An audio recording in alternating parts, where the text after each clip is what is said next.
Un mot de diplomatie, le Maroc et les Philippines ont signé ce jeudi un accord et deux mémorandums d'entente à l'occasion de la deuxième session des consultations politiques entre les deux pays. Le ministre philippin des Affaires étrangères, Teodoro Losing Jr., a salué le nouveau modèle de développement du royaume, un modèle qui s'appuie sur une approche avancée, globale et intégrée. C'était lors d'un point de presse conjoint avec Nasser Bourita, ministre marocain des Affaires étrangères. Sur un autre registre, il a exprimé le soutien ferme de son pays à la souveraineté et à l'intégrité territoriale du Maroc, tout en qualifiant de base solide le plan d'autonomie pour résoudre le différend régional artificiel autour du Sahara marocain. Le ministre philippin a dit aspirer à des relations fortes et fructueuses avec le Maroc, surtout que les liens diplomatiques entre les deux pays atteindront leur cinquantenaire en 2025.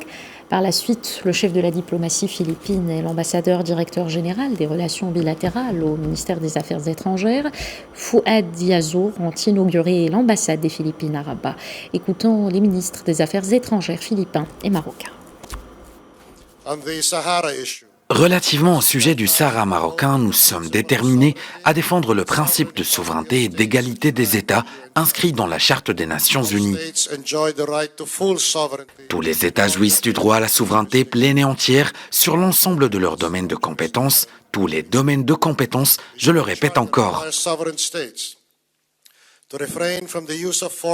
Je voudrais rappeler dans ce sens que la Charte des Nations Unies exige des États souverains de s'abstenir de recourir à la force contre l'indépendance politique et l'intégrité territoriale de tout État membre.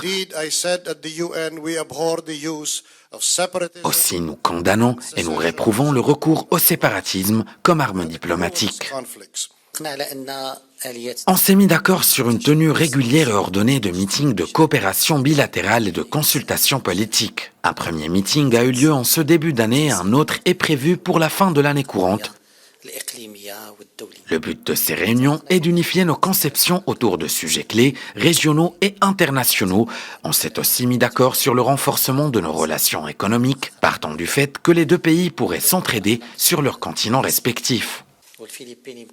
Le Maroc a consolidé ses relations diplomatiques avec l'Asie et les Philippines pourrait lui permettre de mieux faire évoluer ses relations avec les pays asiatiques, un rôle que le Maroc sera aussi disposé à jouer pour les Philippines sur le continent africain.